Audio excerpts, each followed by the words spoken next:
우리 함께 말씀 볼게요.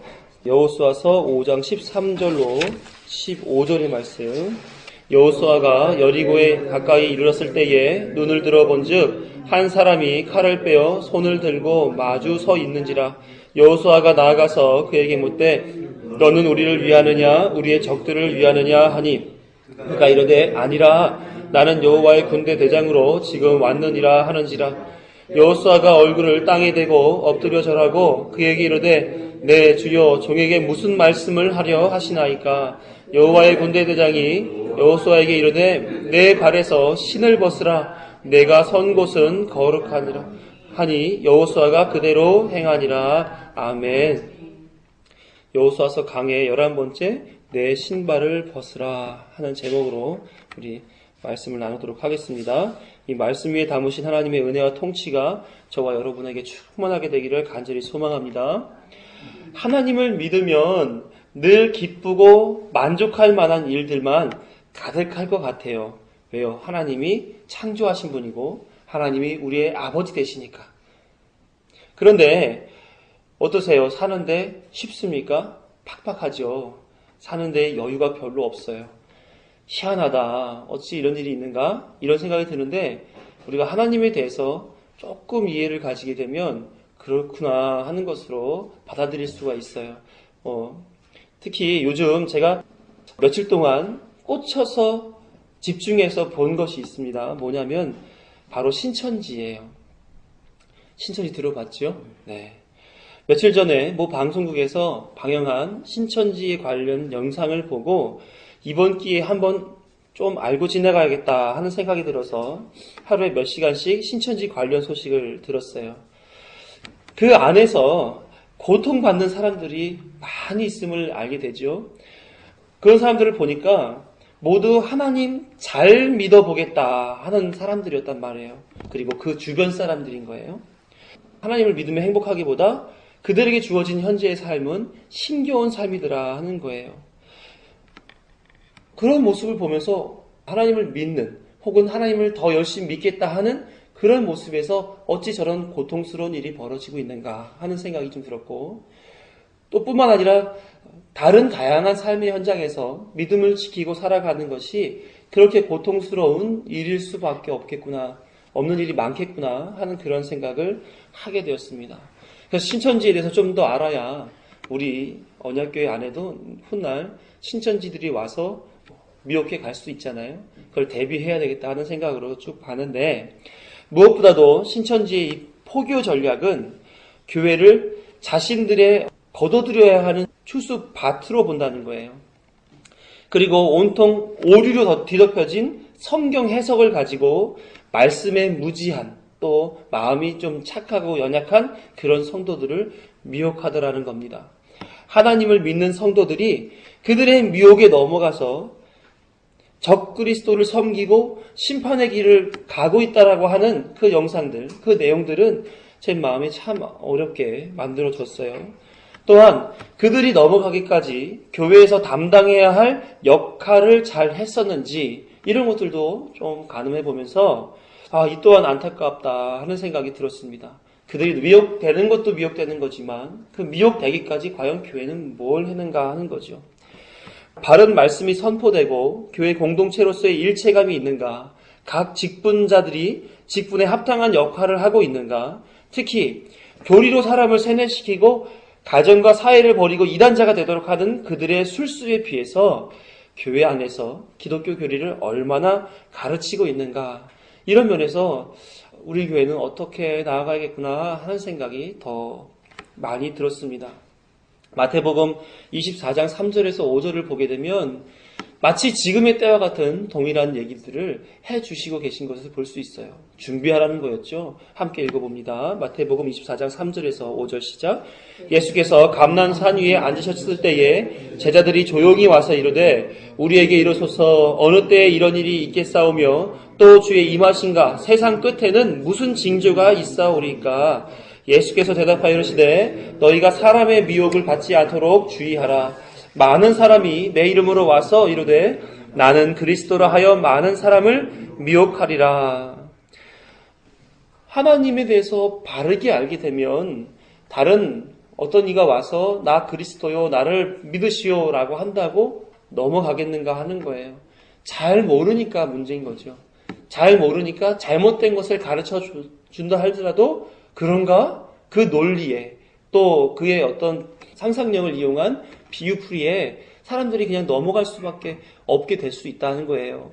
그러나 우리는 분명히 바른 말씀을 듣고 바른 신앙생활로 나아가 그들이 어떠한 말로 다가온다 할지라도 말씀의 진리를 통하여 그들을 회유시켜 돌이키는 그런 자리까지 우리가 나아가야 된다 하는 거예요. 자신을 보호하면 물론이고.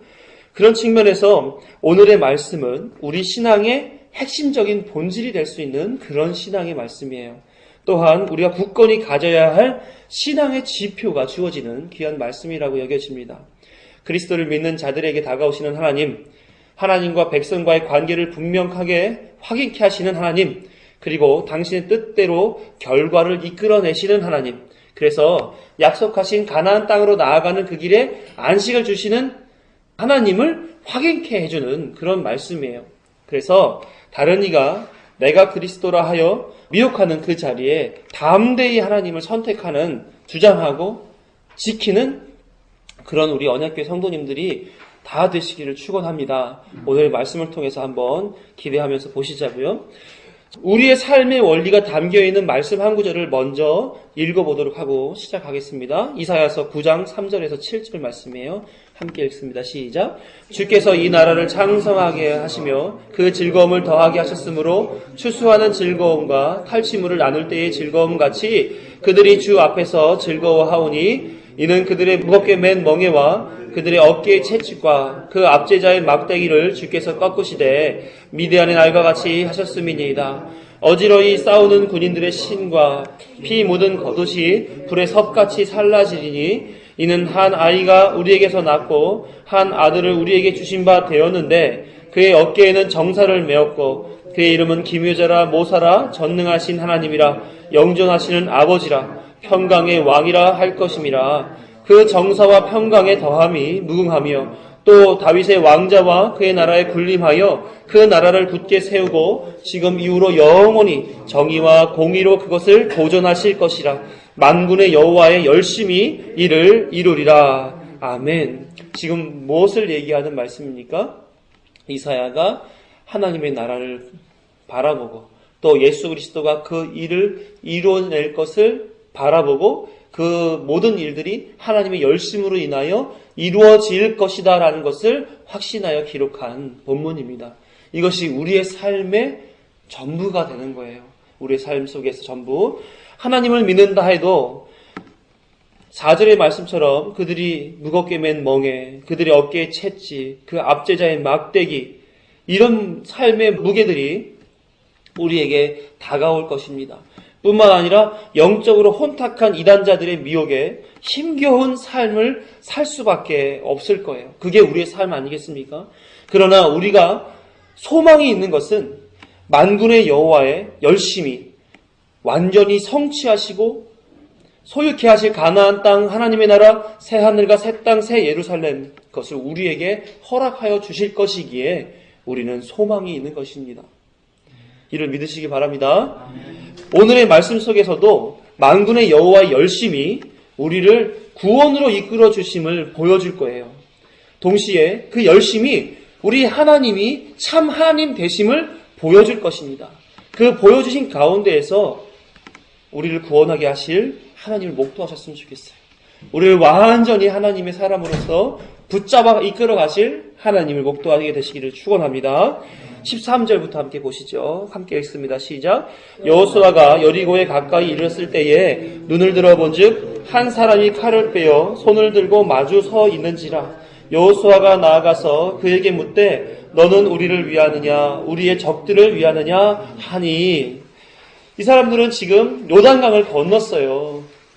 요단강을 건넌 이후에 돌도 쌓아서 기념도 하고요. 할례를 받아서 하나님의 언약 백성임을 다시 회복하게 되기도 하고 또 유월절을 지키면서 38년 동안 유월절 지키지 못하여 살아난 다시 생명 얻은 새 사람 된 그 기쁨을 잔치로 버리지 못하고 살았다가 이제서야 하고 있었단 말이에요. 그러니까 얼마나 즐거운 지금 시간을 지금 보내고 있겠습니까? 모두에게 주어진 것은 뭐였습니까?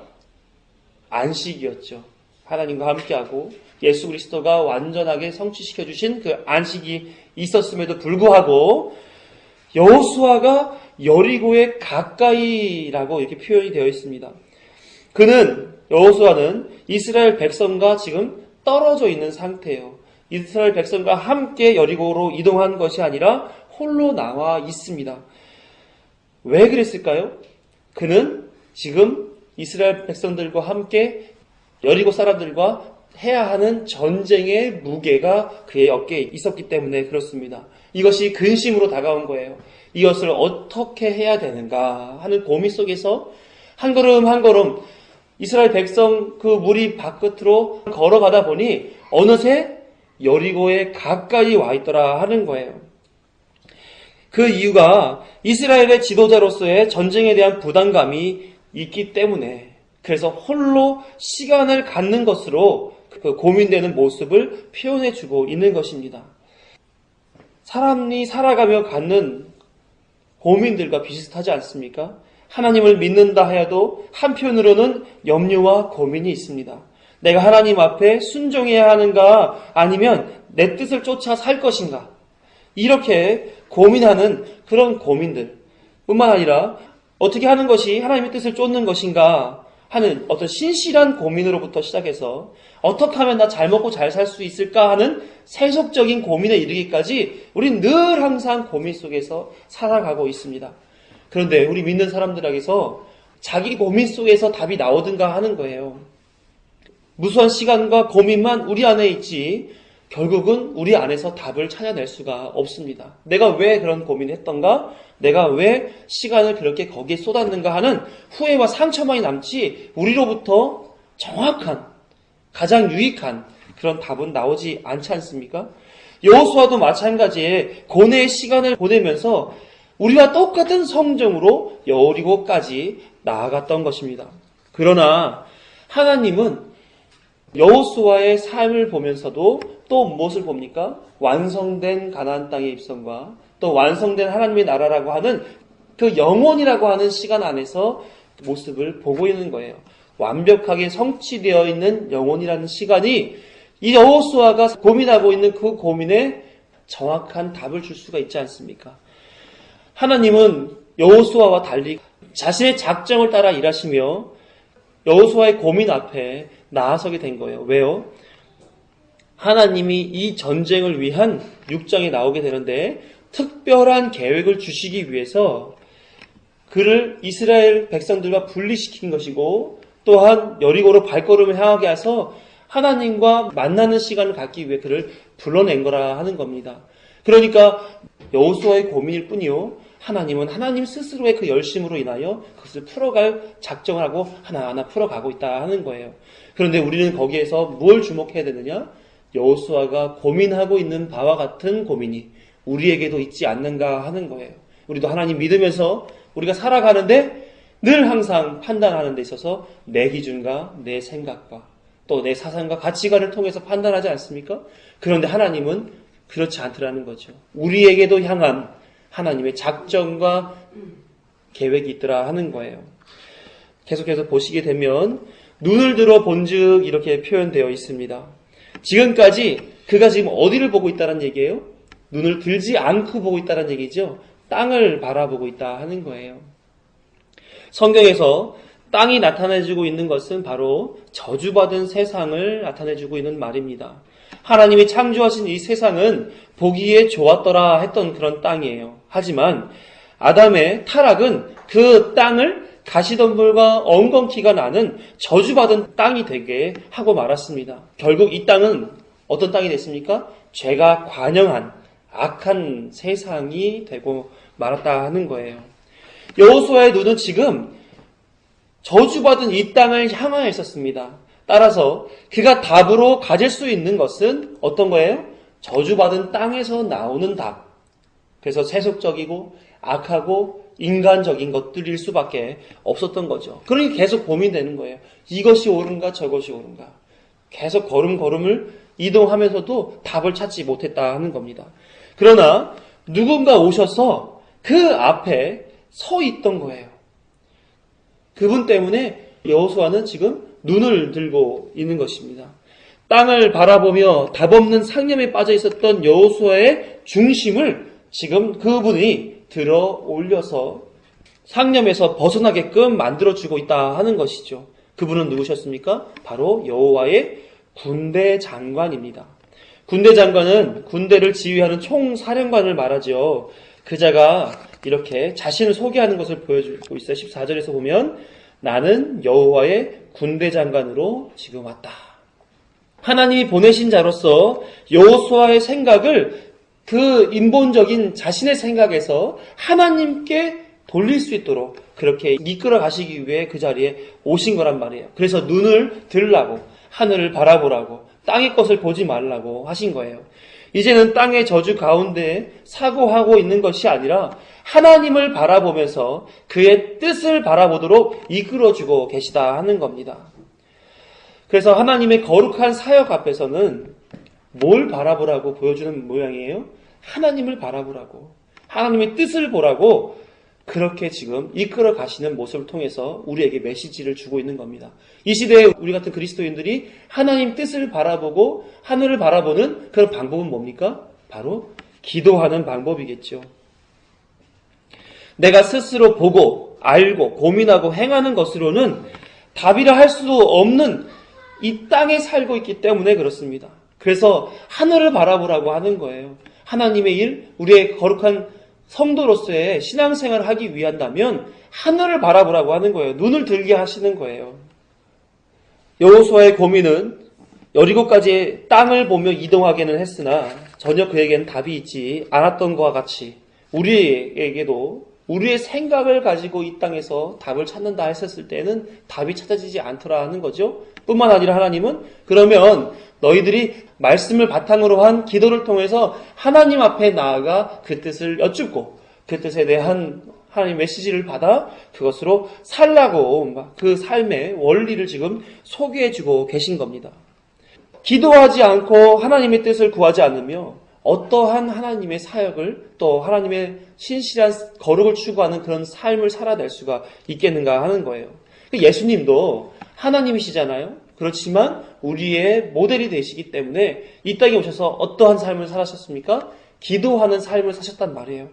공생애를 사시기 위해서 40일간 광야에 나가서 금식하며 뭐 했습니까? 기도하셨단 말이에요. 공생애 기간에서도 늘 새벽마다 또 골방에 들어가서 산 위에 올라가서 기도하시는 모습. 그래서 그 기도를 통하여 하나님의 뜻을 공급받고 순종하는 그런 모습을 보여주셨다 하는 겁니다. 특히 완전한 인성, 사람으로서 그 고통스러운 십자가의 죽음을 맞이해야 되잖아요. 어떻게 했습니까? 기도하셨죠. 완전한 신성 가진, 하나님의 신성 가진 분으로서 사망이라고 하는 하나님과 당신과의 단절, 끊어짐을 경험해야 하는 그 십자가의 죽음을 맞이하기 위해서 예수님은 뭐 하셨습니까? 기도하셨단 말이에요. 이것이 누구의 사역이에요? 하나님 사역 아닙니까? 하나님이 보내셔서 구원의 작정을 완성케 하신 하나님의 사역. 그 앞에 예수님도 기도하셨다 하는 거예요. 그래서 겟세마네의 기도가 모든 기도의 극치로 보여지고 있는 거 아니겠습니까? 기도란 무엇이겠어요? 내가 원하는 것을 하나님께 구하여 얻어내는 그런 과정입니까? 방언과 같은 신비스러운 세상으로 진입하는 통로가 됩니까? 이는 다 누가 구하는 것이라고 말씀하셨어요? 이방인들이 구하는 거라는 거예요. 즉 하나님을 알지 못하는 자들이 구하는 것이다 하는 거예요. 자기 만족을 위해 주여 주여 외치며 하나님을 자신의 성공과 만족을 위해 이용하고 있는 그런 모양이다 하는 거예요. 그런 자들에게 예수님은 마태복음 7장 23절에서 뭐라고 말씀하시는가 하면 밝히 말하되 내가 너희를 도무지 알지 못하니 불법을 행하는 자들아 내게서 떠나가라 이렇게 얘기한단 말이에요. 아무리 기도를 많이 하면 뭐합니까? 기도가 아닌데요. 기도는 자신들이 원하는 말을 하나님 앞에 아뢰고 얻어내기 위한 수단으로 기도하는 것, 그건 기도가 아니라는 겁니다. 기도란 그래서 하나님의 뜻에 내 모든 것을 맡기겠습니다 하며 순종의 고백을 하는 것이 기도예요. 그래서 예수님이 가르쳐주신 주기도문에서도 하나님께 영광 올려드리는 기도와 하나님 뜻에 우리의 삶을 맞추겠다라고 하는 순종의 내용이 담겨져 있는 것입니다. 하나님 앞에 바짝 엎드려 자신을 굴복하고 자신을 부정하며 하나님 뜻으로 살겠노라고 고백하는 것이 그게 기도인 거예요. 그래서 하나님의 뜻을 쫓아 살 수 있는 믿음을 달라고, 붙잡아 달라고 기도하는 것이죠. 내가 생각하는 대로 응답되기를 바라는 그 보좌를 흔드는 기도라는 말 있죠. 굶어서라도 하나님께 나의 수고와 간절함이 얼마나 큰지를 알아달라고 하는 금식 기도도 있고요. 또 머릿속에서 떠오르는 생각을 하나님이 주시는 신비라는 식으로 풀어가는 관상기도라는 말들이 있습니다. 이러저러한 기도의 모양들이 많이 있어요. 그런데 과연 거기에 하나님의 뜻을 쫓겠다는 겸손과 순종과 자기 부인이 있느냐 말이죠. 그렇지 않으면 그건 기도가 아니라는 거예요. 겟세마네의 기도도 십자가의 고통을 아시고 잔을 옮겨달라는 그 인성에서 빚어진 그런 내용이 있긴 하지만 결과적으로 어떻게 했습니까? 하나님 뜻이거든. 하나님이 원하시거든. 이런 표현으로서 순종으로 나아가는 그런 기도를 하셨단 말이에요. 그래서 하나님 뜻에 자신을 맞추는 내용으로 이 겟세마네 기도는 맞춰지게 됩니다. 그래서 우리에게 하나님께서는 늘 항상 말씀하실 때 기도하라고 하는 거죠. 하나님 뜻을 보라고. 하지만 그 기도 속에서도 점검하라고 말씀하시는 거예요. 과연 내가 내 뜻이 무엇인지를 알고 기도하고 있느냐, 모르고 기도하고 있느냐. 그리고 네가 하는 기도가 나의 뜻을 쫓는 기도냐, 아니면 내 뜻과 상관없이 너가 바라는 그런 내용들을 주장하는 기도니가. 자꾸 하나님께서는 그런 점검을 하게 하기 위해서 말씀하시고 보여주시고 가르쳐주시고 알게 해주신단 말이에요. 말씀을 통해서. 그러니까 우리는 말씀을 아는 일과 하나님께 기도하는 일, 그 일들을 통해서 은혜를 받는 거예요. 하나님과 교제하는 것이고 하나님 뜻을 알아가는 거란 말입니다. 계속해서 우리가 기도하는 일에 전심전력했으면 좋겠습니다. 하루에 짧은 시간이라도 하나님과 정말 1대1로 독대하셔서 하나님이 나에게 하시고자 하시는 메시지가 무엇인가를 믿음으로 받는 그런 기도의 시간들이 있었으면 좋겠어요. 그 모습을 여호수아가 지금 보여주고 있습니다. 한 걸 더 나아가서 여호수아는 눈을 들어 하늘을 바라봄 없이 여리고까지 이동했으나 군대 장관이 나타나서야 이제 눈을 들게 되었잖아요. 이 장면은 고민이 있어야 할 때가 아니라 기도가 있어야 할 때라고 하는 것을 알게 해주는 거예요. 항상 기뻐하라, 쉬지 말고 기도하라, 범사에 감사. 쉬지 말고 기도하라라고 하는 것은 1초도 쉬지 말고 계속 기도하라고 하는 것이 아니라 순간순간에 기도하라는 거예요. 이렇게 일을 직면했을 때의 기도, 이런 상황이 닥쳤을 때의 기도, 이런 상황과 환경 속에서 늘 기도를 붙잡고 살아가라 하는 그런 메시지란 말이에요. 그래서 기도가 있어야 할 때인 것을 알려주고 있는 대목이라는 겁니다. 하나님은 당신의 백성이 기도해야 할 때에 오셔서 강권하셔서 기도하게 하신다 하는 거예요. 이런 경험 있지 않습니까? 어느 순간 좀 기도 좀 해야 되겠는데? 이런 생각 들어본 적 없으세요? 이거 기도 좀 드리고 나서 이걸 해야 되지 않나? 이런 생각이 들 때가 있지 않아요? 별로 이렇게 그런 생각이 들어본 적이 없다는 식으로 표정 짓고 계신데, 아니요. 지금 우리의 마음이 별 마음이 들지 않는다 할지라도 하나님은 늘 우리에게 기도하기를 기대하고 계시다라고 하는 거예요. 나는 지금 별 마음이 없으니까 기도하지 않아도 되는 때라 기도하지 않게 하시는구나. 그런 게 아니란 말이에요. 아직 기도할 줄도 모르니까 기도하게 하지 않으시는 모양이구나. 그런 거 아니란 말이에요. 하나님은 우리 모두에게 기도하게 하시는데 대부분 하나님의 그 뜻을 몰라 자신의 의가 강하고 그렇게 하기까지의 어떤 신앙의 기품이 없어서 그것을 모르고 망각하고 살아가는 거란 말이에요.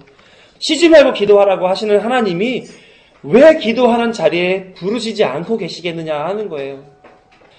하나님을 인식하지 못하는 영적 무지, 영적 게으름의 상태에 있기 때문에 모르고 있다 하는 겁니다. 그러니까 늘 항상 우리는 기도하는 자연스러움이 있어야 된다 하는 거예요. 그거밖에는 내가 은혜를 받을 길이 없구나. 그거 외에는 내가 하나님 앞에 하나님 뜻이 무엇인지를 공급받을 방법이 없구나라고 하는 생명줄과 같은 어떤 역할을 기도가 해준다 생각하고 기도를 붙잡고 살아가야 한다는 겁니다. 기도는 하나님의 선택된 백성들에게 하나님이 하게 하시는 은혜가 있어야 할 수 있는 거예요. 그래서 하나님은 택하신 구원받을 백성을 생명으로 인도하시기 위해서 기도하게 하신단 말이에요. 살리시기 위해서 기도하고 하나님의 사람으로 세우시기 위해서 기도하신단 말이에요. 그래서 이제는 우리가 기도하는 일에 전념했으면 좋겠습니다. 그게 하나님이 당신의 일을 하시기 위해서 불러주시는 거기 때문에. 그래서 그것을 통해서 우리가 어디로 귀결되게 돼요? 생명이 있는 그 자리까지 귀결되기 때문에 우리는 기도해야 된다는 하는 겁니다. 이제는 더 이상 자기를 위한 기도를 하면서 자기를 위한 주문을 외우면서 기도라고 우기지 마시자는 거예요.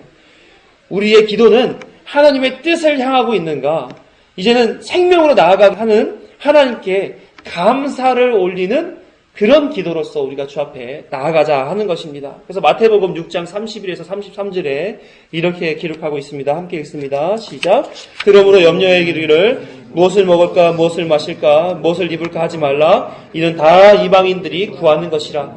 너희 하늘 아버지께서 이 모든 것이 너희에게 있어야 할 줄을 아시느니라. 그런즉 너희는 먼저 그의 나라와 그의 의를 구하라. 그리하면 이 모든 것을 너희에게 더하시리라. 과연 나는 기도하는 자인가? 그렇지 않은가? 점검하시고 내가 구원으로 인도받고 있구나를 늘 기도를 통해 확인하시는 여러분 되시기를 축원합니다. 그 다음에 내용을 보니까 한 사람이 칼을 빼어 손에 들고 마주 서 있는 모습이 보이더라 하는 거예요. 고민에 빠져있는 여호수아 앞에 한 사람이 서 있습니다. 그런데 그의 손에는 뭐가 들려있어요? 칼이 들려있어요. 이 칼은 성경에서 다양한 의미로 쓰이긴 하지만 주로 전쟁을 상징하는 표현으로서 칼을 사용해요. 이사야 4장 2절을 보면 그가 열방 사이에 판단하심이 많은 백성을 판결하시니 무리가 그들의 칼을 쳐서 보습을 만들고 그들의 창을 쳐서 낯을 만들 것이며 이 나라와 저 나라가 다시는 칼을 들고 서로 치지 아니하며 다시는 전쟁을 연습하지 아니하리라.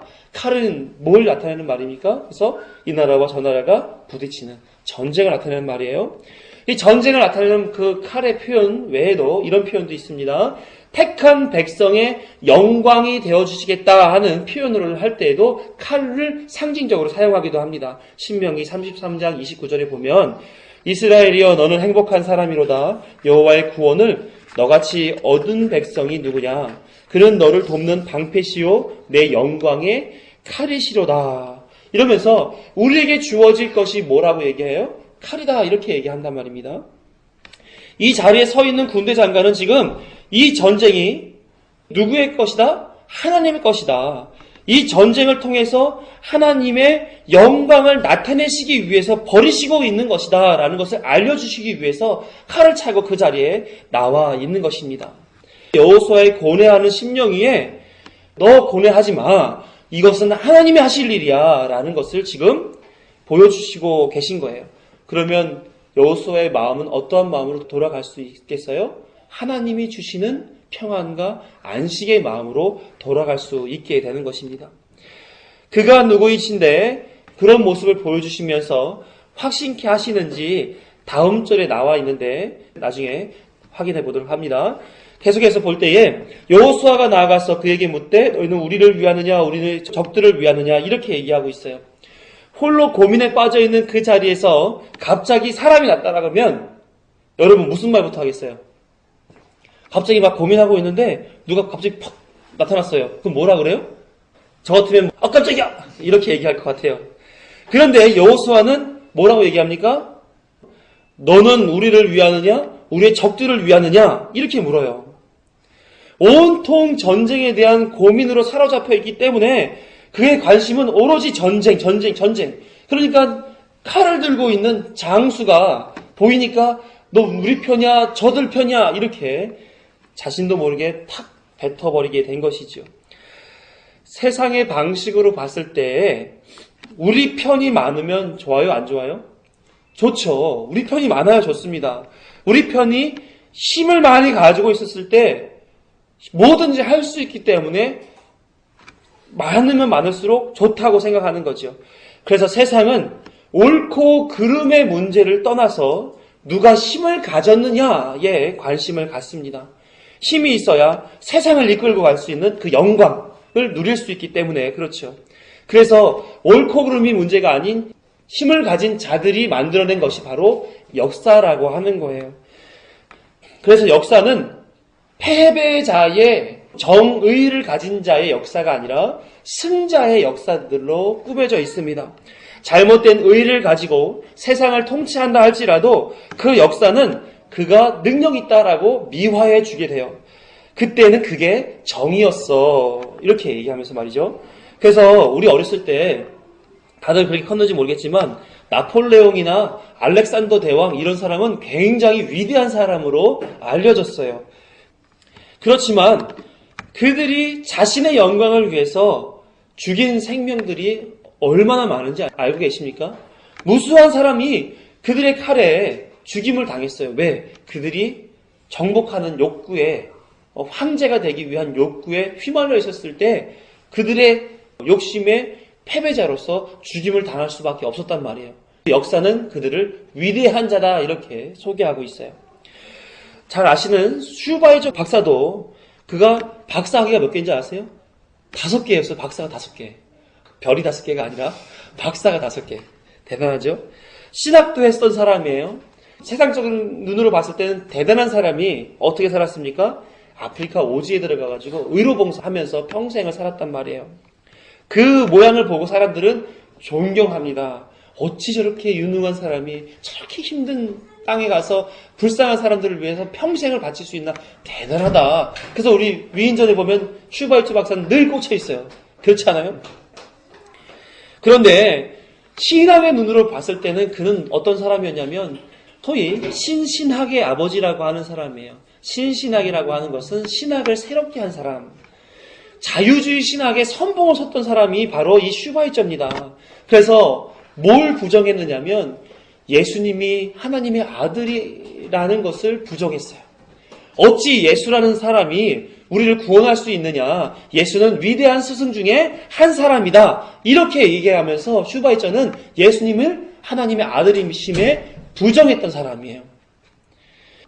믿음의 눈으로 봤을 때에는 절대 위대하다거나 존경할 만한 자가 아닙니다. 그러나 세상은 이들을 얼마나 미화하고 있어요? 왜요? 그에게 힘이 있기 때문에, 그에게 가진 것이 많기 때문에 그들을 미화합니다. 그리고 그들처럼 살아라 라고 가르치기 일쑤입니다.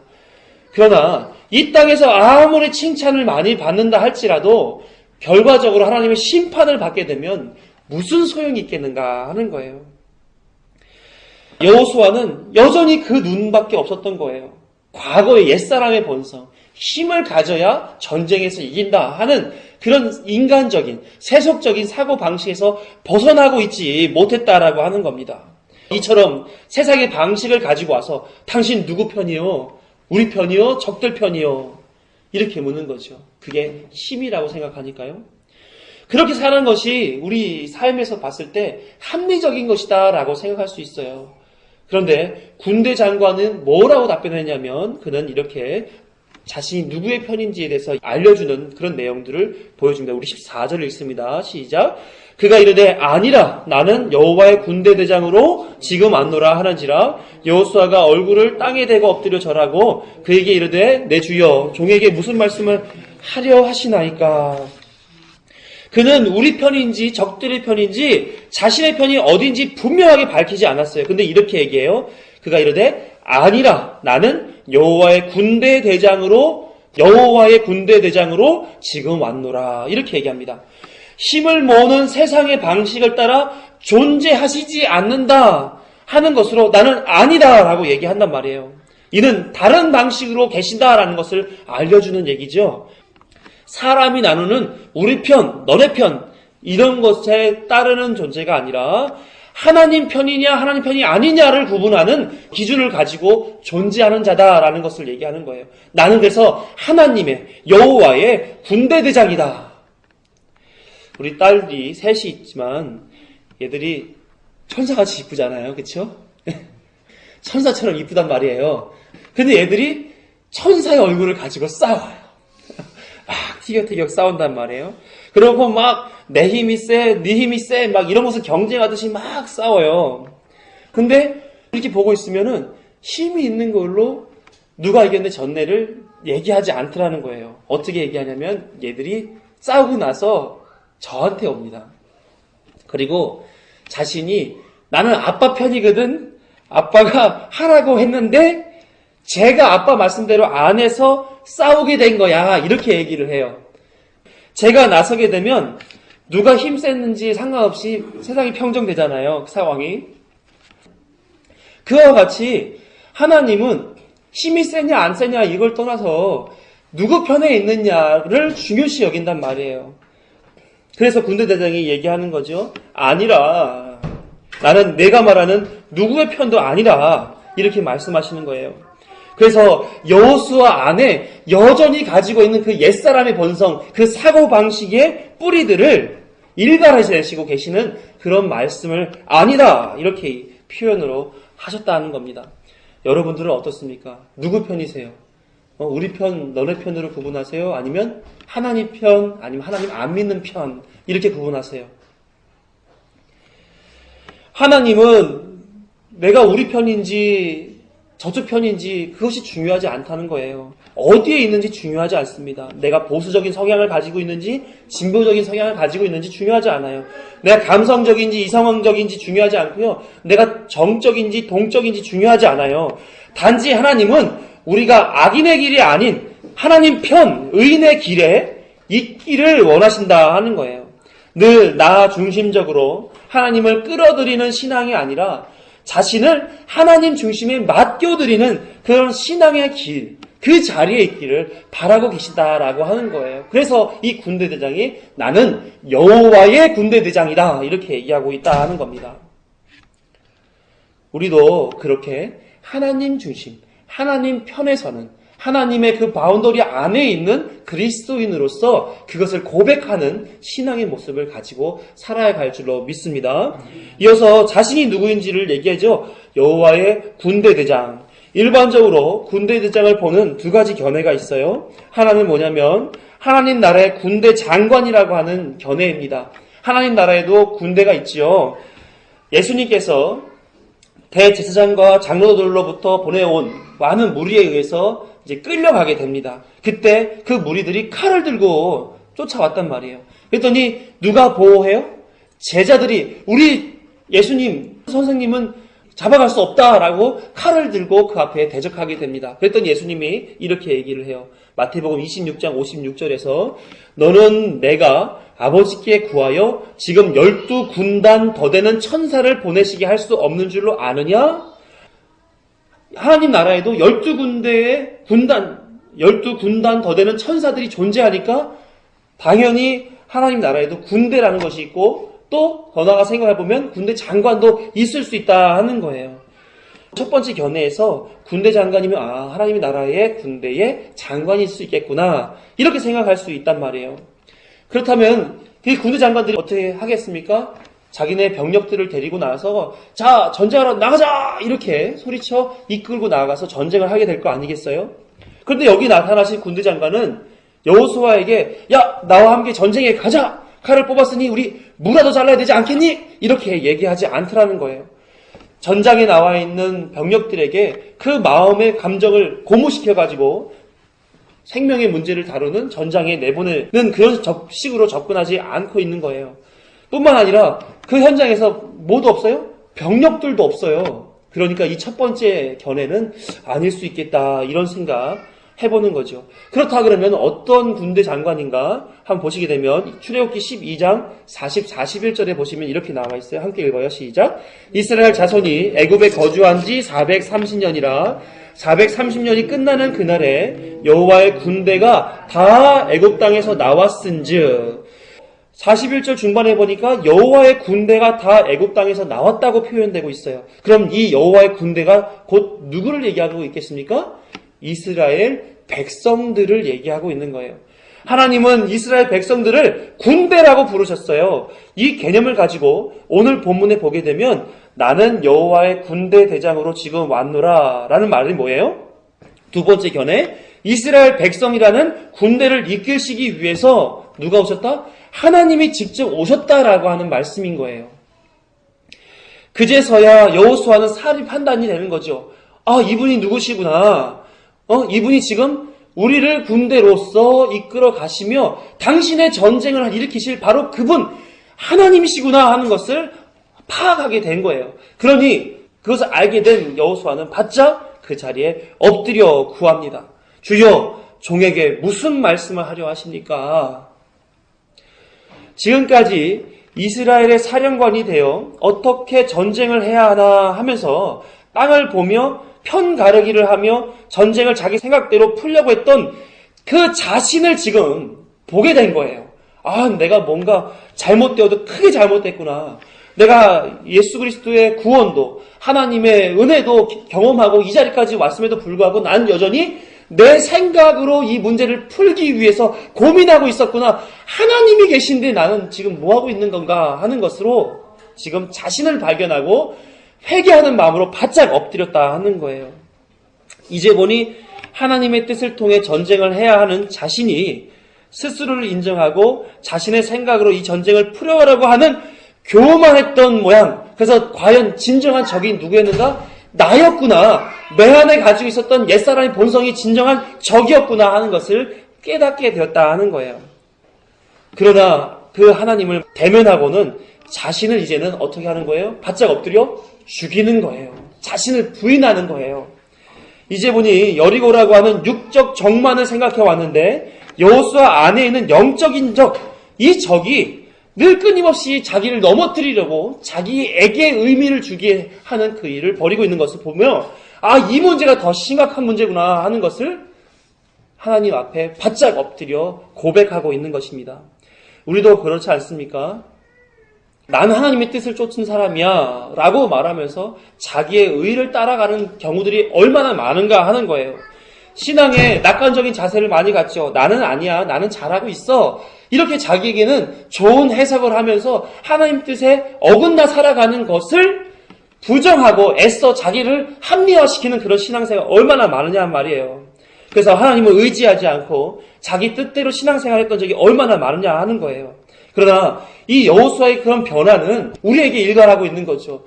우리도 한시도 거기서 벗어날 수 있는 예외가 되는 자가 아니다라는 것을 우리에게 보여주고 있어요. 그래서 여호수아를 통해서 죄를 이기시고 참된 이스라엘을 만드시는 하나님을 지금 보여주고 있는 거예요.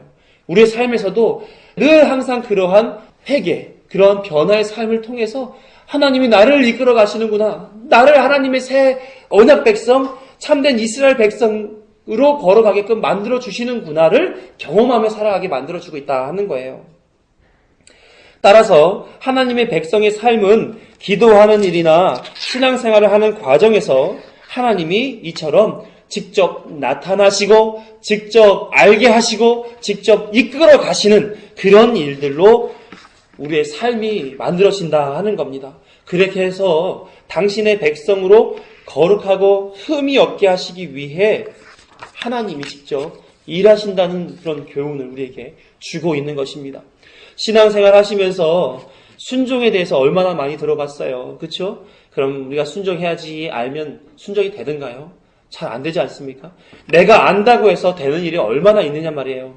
하나님을 사랑하는 자는 그의 계명을 지킨다고 했는데 우리가 얼마나 하나님 사랑한다고 고백하고 기도하고 노래했습니까? 그럼에도 불구하고 우리는 뭐예요? 내가 사랑한다라고 하는 배우자도, 내가 사랑하는 자녀들에게도 온전한 사랑하지 못하고 있는 게 사실 아닙니까? 그러니까 우리에게는 들은 거나 아는 것을 지켜 행할 수 있는 능력이 없다는 거예요. 왜요? 그것은 사랑이라고 하는 것, 순종이라고 하는 것은 하나님의 속성을 나타내주는 거룩이기 때문에 그래요. 그래서 불의한 우리는 온전히 그 일을 할 수 없는 거예요. 다시 말해 불의한 우리에게는 영생의 복을 누릴 만한 그런 능력과 권한이 없다는 거예요. 그래서 예수님이 우리에게 오셔서 그 능력과 권한을 부여해 주지 않으면 우리는 그렇게 살 수 없다는 거예요. 그래서 예수님이 오신 거예요. 그래서 그분이 우리의 대표로 오셔서 모든 우리가 지키지 못하는 그 계명들을 지켜주시고 의롭게 되심으로 그 대신 그 의를 우리에게 전가해 주셔서 우리로 하여금 그 의로운 자가 되게 만들어줬단 말이에요. 그러니까 우리는 못해요. 우리는 안 돼요. 하지만 예수님은 돼요. 그러니까 우리는 예수님께 접붙임 당해서 그 예수님의 공급하신 그 의로 말미암아 사는 거예요. 이것이 복음입니다. 예수 그리스도와 함께 십자가에 못 박혀 죽고 다시 예수 그리스도와 함께 살아서 그분으로 말미암아 사는 자로서 우리가 있는 거예요. 그렇게 살아가야 된다는 것이죠. 그러므로 하나님이 살리셔야 살고 살리시지 않으시면 죽을 수밖에 없는 그런 인생이 바로 우리다. 이렇게 우리는 산 자들의 자리에 예수로 말미암아 있게 되었잖아요. 그래서 예수 그리스도가 주신 진정한 복을 받은 자가 된 거 아닙니까? 아멘. 이제는 그분의 통치를 받자고요. 직접 군대 장관으로 오셔서 우리의 삶을 이끄시는 하나님께 순종하자고 이렇게 말씀을 드리는 거예요. 자신과 하나님과의 관계가 어떠하며 자신이 누구인지를 알게 된 여호수아는 엎드려 무슨 말씀을 하시든지 귀 기리고 따르겠다라고 했던 것처럼 우리도 우리와 하나님과의 관계 그리고 우리의 신분을 알므로써 이제는 그 길을 따라가자는 거예요. 우리의 신분이 무엇입니까? 예수의 십자가 그 은혜를 입은 구원받은 자녀가 우리의 신분이에요. 그리스도인 그게 우리의 신분이라고요. 그러면 우리는 그 신분을 아는 자처럼 하나님을 쫓자는 거예요. 하나님이 다 하실 테니까. 미운 오리 새끼처럼 자신이 누구인지 모른 채 평생을 오리 흉내를 내며 고통스럽게 사는 삶이 아니라 이제는 자신이 누구인지를 알아서 창공을 헐헐 날아가는 백조 무리에 합류하자. 이거 지금 말씀드리고 있는 거예요. 이제는 우리에게 주어진 신분을 통해서 들으셔야 됩니다. 그래서 세상 사람들이, 무지한 사람들이 듣는 식으로 듣지 말고 나는 구원받을 하나님의 백성이야. 하나님이 나를 살리셨어. 라는 하나님의 자녀된 자로서 듣고 따르자는 거예요. 여호수아가 이제는 들을 준비가 됐어요. 그러자 군대 장관, 즉 하나님께서 말씀하시죠. 15절 같이 읽습니다. 시작. 여호와의 군대 대장이 여호수아에게 이르되 내 발에서 신을 벗으라. 내가 선 곳은 거룩하니라 하니 여호수아가 그대로 행하니라. 여호수아가 그대로 행하니라. 그분이 이렇게 말씀하세요. 내 발에서 신을 벗으라. 내 발에서 신을 벗으라는 말씀은 단순히 신고 있는 신발을 벗는 정도의 의미가 아닙니다. 여기 깨끗하니까 얘들아 신발 신고 들어오지 마. 이런 정도의 의미가 아니에요. 신을 신고 신을 벗었다라고 하는 것은 소유의 의미가 있습니다. 하나님이 당신의 권위로 종된 자, 백성된 자에게 신발을 벗게 만들어 주시는 거예요. 여호수아의 신분을 밝혀주는 그런 대목이죠. 하나님의 백성된 자인 것을 보여주는 거예요. 너는 내 거룩한 땅에서 신을 벗어야만 하는 자다. 이것을 설명하죠. 반면에 여호수아는 자신을 보호하기 위해서 신발을 신었잖아요. 광야의 땅에서 돌이 많고 전갈과 같은 나쁜 짐승들, 벌레들이 있는데 벗는다라고 하는 것은 내가 이분의 명령에 순종함으로써 이분의 보호를 받겠다라고 하는 그런 표현이죠. 거기에는 뭐가 전제되어 있어요? 이 땅에, 이 육에서 벌어질 죽음에 직면하겠다. 죽음이 올지라도 나는 이분의 말씀을 듣겠다라고 하는 그 의미가 거기에 담겨 있다는 겁니다. 모든 안전장치를 해체하고 모든 위험과 고통을 직면해야만 하는 죽음을 각오한 포기를 지금 한 거예요. 그렇게 신발을 벗을 때에 거룩함을 경험할 수 있었기 때문에 그렇습니다. 하나님은 여호수아에게 자신이 공급하는 거룩한 땅을 지금 열어주고 계신 거예요. 이는 선택받아 거룩한 자리에 있는 그리스도인들에게도 요구하고 계시는 거예요. 하나님의 통치를 받는 자녀된 그리스도 안에 옛사람의 부패와 오염과 죄가 잔존해 있어요. 그래서 예수님은 죽으심으로 그것을 책임져 주셨잖아요. 그런데 그 사람들이 지금 신발을 벗질 않아요. 하나님 말씀하시고 계신 것에 대해서 받아들이거나 자기 것으로 수용해서 세상에 주는 고통과 어려움이 닥친다 할지라도 죽음을 직면하는 그런 신발 벗음이 있어야 되는데 신발을 벗지 않는단 말이에요. 하나님 앞에, 말씀 앞에 서 있으면서도 내 자존심만큼은 건들지 말아줘. 나 지금도 충분히 힘들어. 더러운 내 모습 보여주고 싶지 않아. 라고 하는 교만함에서 애써 신발을 지금 꽁꽁 숨기고 사는 경우들이 훨씬 더 많다는 겁니다. 그건 자기 보호가 아니에요. 자기 보호가 아닙니다. 하나님 앞에 고백하는 것이 죄로 인해 멸망당하는 것보다 더 힘겹겠습니까? 마음과 생각을 지켜주셔서 모든 염려 가운데서 평안과 자유를 주시는 하나님보다 자신의 교만함, 이기심, 불의를 가리는 것이 더 평안 있고 자유롭다고 여기시는 겁니까? 아니잖아요. 그러면 신발을 벗으라는 거예요. 우리는 하나님 앞에 우리 속에 담고 있는 더러운 본질을, 이것을 감추고 있는 신발을 벗고 진실된 모습으로 하나님 앞에 나아가야 된다 하는 것입니다. 그 다음에 말씀하신 것이 내가 선 곳은 거룩한 곳이다. 이렇게 말씀하시면서 신발을 벗을 이유를 주셨잖아요. 어떤 특별한 곳이기에 거룩한 곳이 아니라 하나님께서 계신 곳이기 때문에 거룩한 것이라는 거예요. 모세의 호렙산 사건도 그 장소의 특별함이 아니라 하나님의 임재가 있는 곳이기에 거룩하게 된 것이었다는 말입니다. 하나님은 무소부재하신 것이죠. 옴니프레젠트라고 하는 그 말처럼 이 땅에 어느 것도 하나님이 계시지 않은 것이 없어요. 그럼에도 불구하고 자신을 드러내신 그 임재는 무언가 특별한 하나님의 메시지를 주시기 위해서 나타내셨단 말이에요. 그렇고 벗으라라고 얘기한 거예요. 네가 선 곳은 거룩한 곳이다.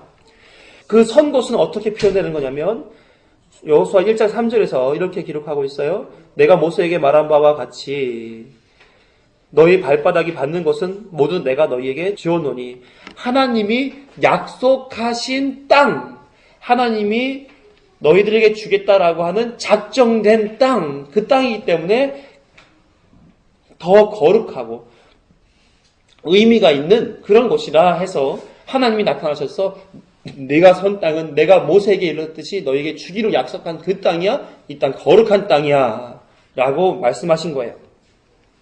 하나님은 여호수아가 선 그곳, 모세와 여호수아에게 약속하신 그 땅의 메시지를 주고 있는 겁니다. 그래서 하나님은 그 땅을 소개하기를 뭐라고 했냐면 내가 약속한 땅, 거룩을 입힌 구별된 땅이라고 소개하고 있는 것입니다. 거룩이란 말은 이런 거예요. 잘라됨, 분리됨 이런 표현입니다. 그래서 더러움과 분리된 상태를 나타내주는 말이에요. 그러나 우리가 깨끗이 씻었다라고 해서 거룩하다라고 표현하지 않잖아요. 깨끗하네 이렇게 말하잖아요. 그것이 분리되어서 깨끗한 곳은 세상적인 어떤 가치가 담겨져 있지 않음을 얘기한단 말이에요. 청소가 되어 있고 쓰레기가 떨어져 있지 않은 곳이라서 깨끗한 게 아니고 저쪽 더러운 땅과 분리된 것이 그런 모양의 내용이 아니라 본질적으로 하나님이 임재하셔서 저주받은 땅이 거룩하게 되어진 그런 땅이 됐다라고 말하는 겁니다. 이것은 육적인 보이는 땅의 모양만이 아니라 영적인 장소가 주는 그런 의미를 표현해주고 있다 하는 거예요. 거룩이라고 하는 말은 하나님이 나타나신 곳에서 주로 사용되었다 하는 거예요. 하나님의 임재와 현현이 있었던 곳 어디예요? 떨기나무 사건, 시내산 사건, 이스라엘 백성 레위기에 나타나는 이스라엘 백성의 진영, 언약궤가 머무는 곳, 베델, 호렙, 약속의 땅, 예루살렘 성 이런데 하나님의 현현이 나타나시는 그곳을 거룩한 땅이라 이렇게 표현했단 말이에요. 출애굽기 3장 5절을 보게 되면 하나님이 이르시되 이리로 가까이 오지 말라 모세에게 내가 선 곳은 거룩한 땅이니 내 발에서 신을 벗으라. 하나님이 임재하셨던 호렙산 사건이죠.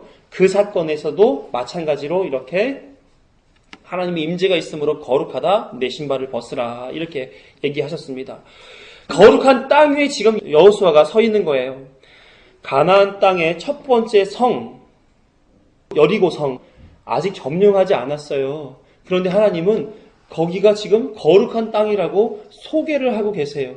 가나안 땅을 다 점령한 다음에 자 이제는 여러분들에게 주는 내 땅이니 이 땅은 거룩한 땅이다. 여기서 여러분들은 신발을 벗은 모양으로 살아라. 이렇게 얘기하는 것이 아니라는 거예요. 아직 하나도 이루어진 게 없어요. 그 땅에 들어가서 이뤄낸 것이 하나도 없습니다. 그냥 자신의 신분을 확인하는 과정만 밟았어요. 요단강을 건너면서.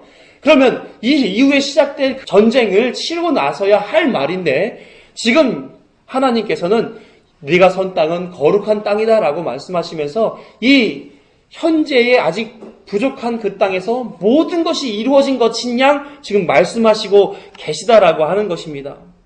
이것이 시작이 반이다 해가지고 말씀하신 것이 아니에요. 이미 하나님이 시작하신 일은 하나님의 완성이라고 하는 귀결을 이루기 때문에 그렇게 말씀하신 겁니다. 빌립보서 1장 6절을 보시면 같이 함께 읽습니다. 시작. 너희 안에서 착한 일을 시작하신 이가 그리스도 예수의 날까지 이루실 줄을 우리가 확신하노라. 하나님이 시작하셨으면 하나님이 완성해 놓은다라고 말하는 거예요. 이 완성해 놓은다는 얘기는 뭐예요? 영원이라는 시간 속에서 이미 이루어진 일이에요. 그러니까 지금 시작한 우리는 이 모습을 보지만 하나님은 결과를 다 아시고 이 시작을 하게끔 하셨단 말이죠.